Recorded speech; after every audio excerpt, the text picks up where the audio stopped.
Olá a todos, bem-vindos ao meu canal. De regresso então para mais um vídeo da disciplina de Física do 12º ano, ainda com o movimento circular, mas agora trabalhando com pêndulos cônicos.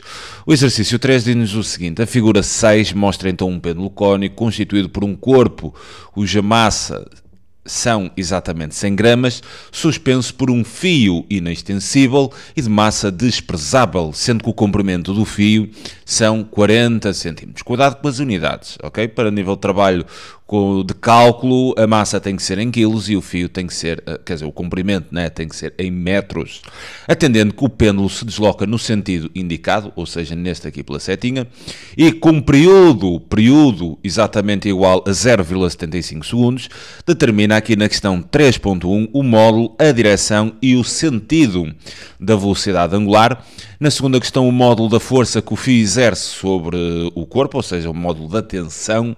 E na terceira questão, o ângulo θ que o fio faz com a vertical. Bem, eu vou-me preocupar agora em responder aqui à primeira questão. Nós queremos então determinar o módulo da velocidade angular, a direção e também o seu sentido. Bem, começando então pelo módulo da velocidade angular, visto que temos o período, quer dizer, o módulo vai ser bastante fácil, porque a velocidade angular é exatamente igual a 2π a dividir pelo período, o que seria simplesmente igual a 2π sobre 0,75, o que, efetuando os cálculos, há de dar aproximadamente 8,4 radianos por segundo. Bem, mas isto é apenas o módulo, eles também querem a direção e o sentido. Então reparem, vocês aqui têm que saber uma coisa, não é? A direção da velocidade angular no movimento circular é sempre perpendicular aqui ao plano onde o corpo descreve a trajetória. Ou seja, a direção da velocidade angular tem a direção do eixo de rotação. Tendo a direção do eixo de rotação, quer dizer, e sendo o eixo de rotação o pêndulo cônico, aqui esta linha que eu estou a desenhar, aqui temos então o eixo de rotação,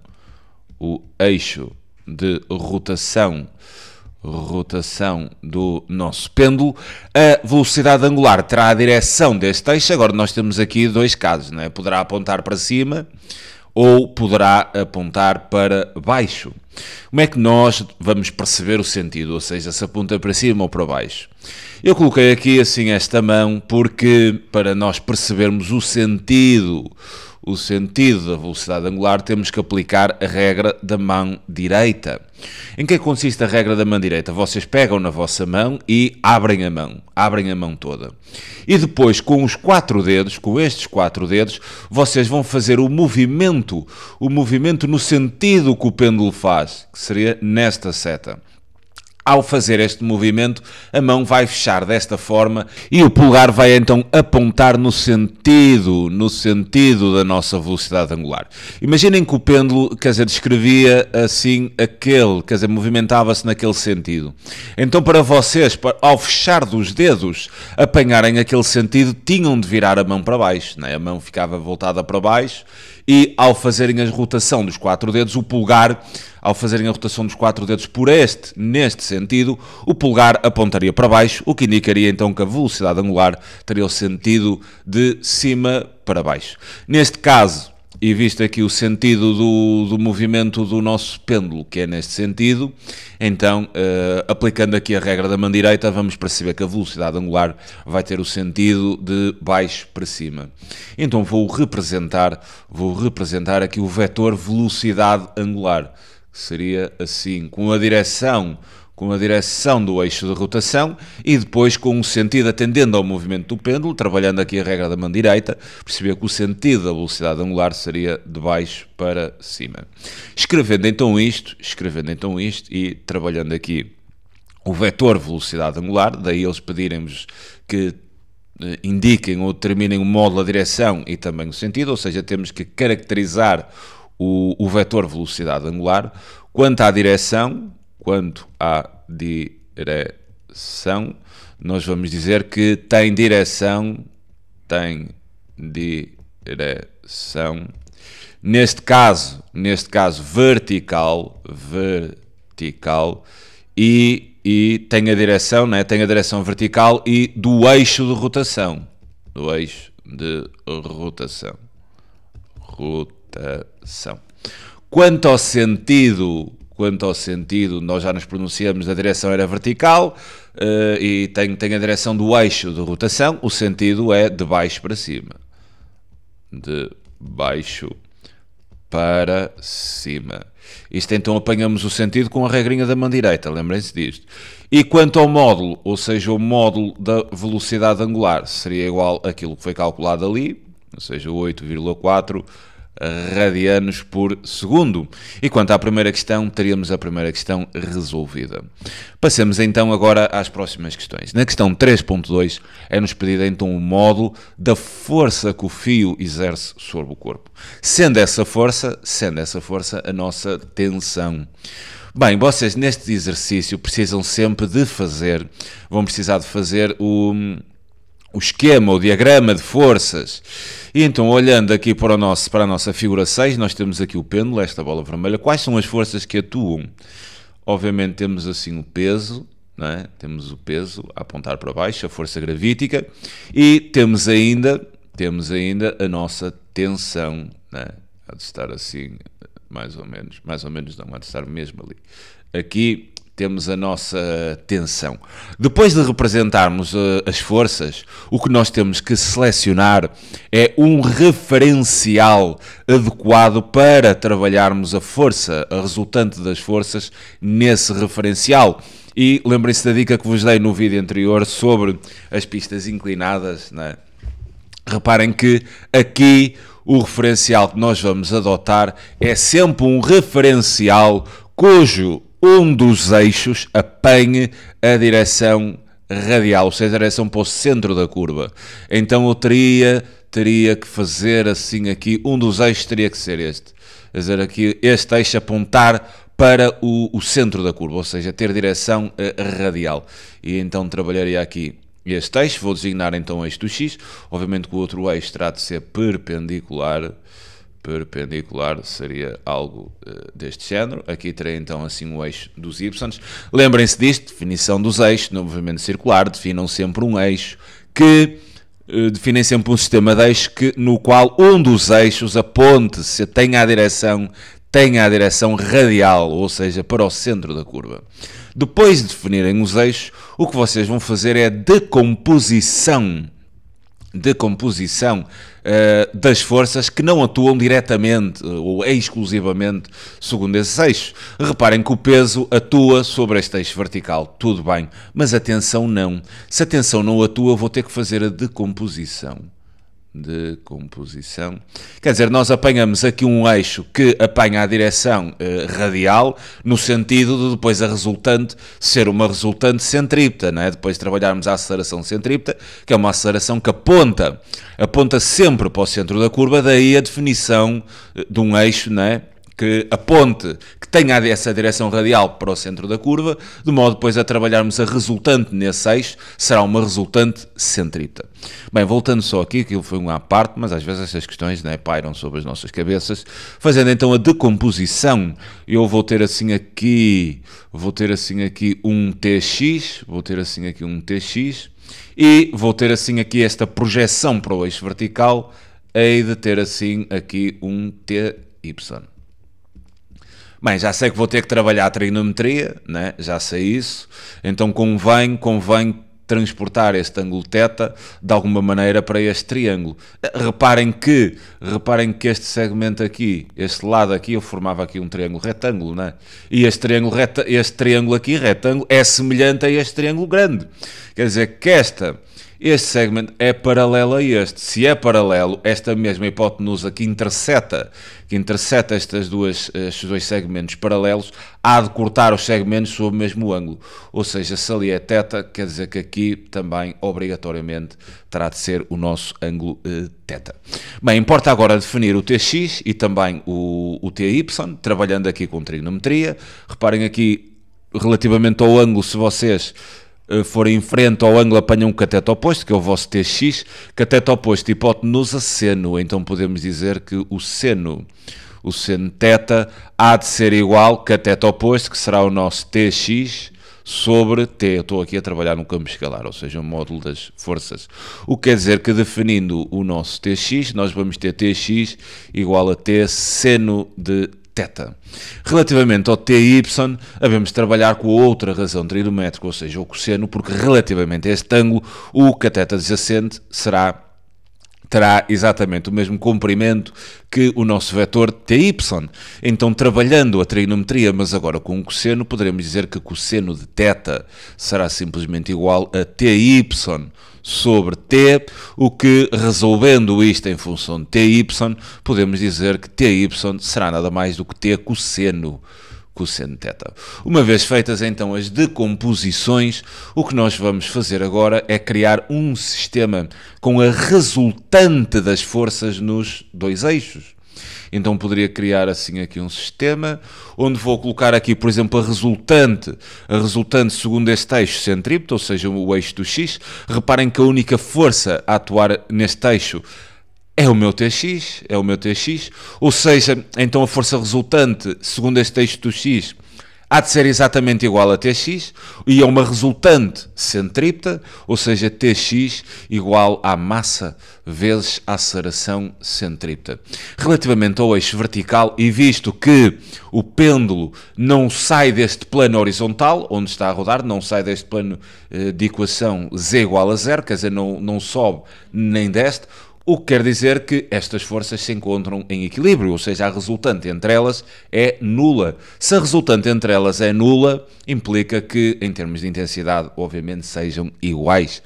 Então eu posso dizer que TY há de ser exatamente igual ao peso. Bem, estas são então as duas equações. O que vocês agora têm é que manipular as equações de modo a obterem o que pretendem, atendendo aos dados que têm, obviamente, e àquilo que vos estão a questionar. Pedem-me aqui atenção, não é? Agora como é que eu vou manipular estas forças? Bem, o Tx vou substituir por T seno de θ, se eu quero atenção, não é? A dar jeito de ter ali o T. Então vou colocar aqui T seno de θ. Esta aceleração centrípeta é exatamente o quociente entre o quadrado da velocidade linear e o raio. Então posso dizer que será igual a massa vezes v quadrado sobre r. E o mesmo posso dizer relativamente a TY, que há de ser T cosseno de θ, exatamente igual ao peso, que é a força gravítica, que não é nada mais do que massa vezes a respectiva aceleração gravítica. Agora, o que eu pretendo aqui é determinar a tensão. Então eu tenho que arranjar uma forma, né? Eu tenho que ver que variáveis é que tenho e aquilo que me dão. Reparem que eu não tenho o ângulo. Então talvez ter aqui seno θ não vai dar muito jeito, porque eu desconheço o ângulo. Sendo assim, e visto que eu tenho o comprimento do fio, então eu posso pensar assim aqui neste triângulo aqui grande, né? Neste triângulo que apanha o ângulo θ, apanha aqui o ângulo θ, apanha o comprimento do fio, que será a hipotenusa deste triângulo, e este cateto aqui há de ser o meu raio. Então eu posso criar aqui uma relação entre o comprimento do fio, o ângulo e o raio, trabalhando então trigonometria. Poderia dizer que, reparem que o raio é o cateto oposto, temos a hipotenusa, então eu posso dizer que seno de θ é exatamente igual ao valor do cateto oposto, que há de ser o meu raio, sobre a hipotenusa, que será simplesmente o comprimento do fio.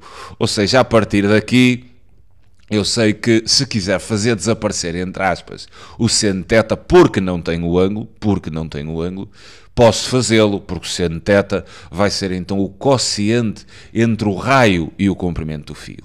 Olhando para o resto, quer dizer, eu também não tenho o raio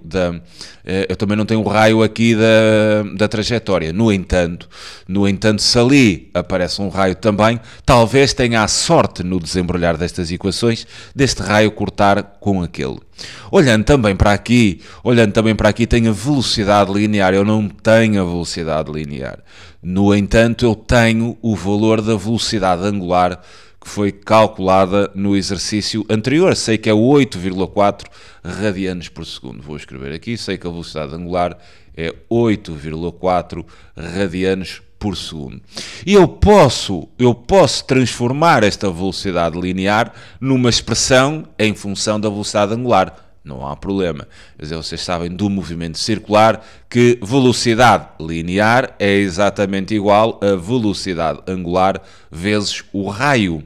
Ou seja, se eu tiver obviamente v quadrado, hei de ter o quadrado deste produto. E o quadrado deste produto seria velocidade angular ao quadrado vezes raio ao quadrado. Então vou fazer esta manipulação para ver o que tenho. Vou substituir seno de θ por este quociente e vou substituir também a velocidade angular por aquela expressão. E então vou obter, só me vai interessar esta equação de cima, para já, vou obter então T, em vez de seno de θ, terei raio sobre comprimento do fio, exatamente igual à massa. Quanto à velocidade linear, vou escrever velocidade angular ao quadrado, vezes r ao quadrado, tudo a dividir então pelo raio. E reparem que raio ao quadrado a dividir por raio, né? Eu posso fazer aqui o corte, deste quadrado, visto que raio ao quadrado seria raio vezes raio, e então um dos raios cancelava. E agora está bom, né? Está bom, porque reparem que este raio que está aqui a multiplicar, eu podia dividir então ambos os membros pelo raio, dividia aqui o primeiro membro pelo raio e dividia então o segundo. Reparem então que aqui, até vou fazer isto de outra forma, dividindo então ambos os membros pelo raio, dividiria aqui o primeiro pelo raio, ao dividir o segundo raio vezes raio, dar-me-ia, obviamente, raio ao quadrado. E isto agora, os raios cancelam todos, como vocês já estão aí a ver, talvez, né? Este raio cancela com este raio ao quadrado cancela com este raio ao quadrado, e então eu vou obter aqui o seguinte: tensão sobre comprimento do fio há de ser igual à massa vezes a velocidade angular ao quadrado. E reparem que estas grandezas eu agora tenho a massa, está ali, tenho a velocidade angular, foi calculada no exercício anterior, e tenho o comprimento do fio. O que isto quer dizer? Que a tensão há de ser igual a comprimento do fio vezes a massa vezes o quadrado da velocidade angular. E temos então aqui deduzida uma fórmula para calcular a tensão sem a necessidade de conhecer o raio da trajetória nem o ângulo que o fio faz com a vertical. Neste momento é só posicionar valores, então vamos dizer que a tensão será igual ao comprimento do fio de 40 cm, são 0,40 metros, vezes a massa, 100 gramas, é 0,100 kg, vezes velocidade angular ao quadrado, ou seja, 8,4 ao quadrado. Isto efetuando os cálculos, vamos obter aproximadamente 2,8 newtons, e sendo assim, teremos a segunda questão resolvida. Quanto à terceira, perguntam-nos o seguinte: qual determina, né, o ângulo θ que o fio faz com a vertical. Bem, eu agora quero calcular aquele ângulo, mas reparem que eu já tenho o valor da tensão, né? Se já tenho o valor da tensão, eu agora, para determinar o ângulo, eu posso trabalhar simplesmente com esta equação, que resolvendo-a, vou colocar assim aqui para ter algum espaço, resolvendo-a em função do ângulo, podia dividir pela tensão ambos os membros e obteria cosseno de θ exatamente igual ao quociente entre a massa, o produto entre a massa e a gravidade, a aceleração gravítica, quero dizer, e a tensão, né? Está a multiplicar, passa a dividir, isto acontece porque dividimos ambos os membros pela tensão. E agora, para obter o ângulo, o θ há de ser então o arco cosseno, ou cosseno menos 1, como vocês conhecem nas calculadoras. Vocês ainda não deram funções trigonométricas inversas, mas o nome do cosseno que vocês conhecem com menos 1 é o arco cosseno, ou seja, vocês estão a perguntar qual é o ângulo ou qual é o arco cujo valor do cosseno é um determinado valor. E então agora posicionando, temos a massa, temos 0,100, a aceleração gravítica consideramos para este efeito 10, e a dividir pelo valor da tensão, que é 2,8, e sendo então assim este meu ângulo θ há de ser aproximadamente igual a 69 graus, e sendo assim teremos a terceira questão resolvida.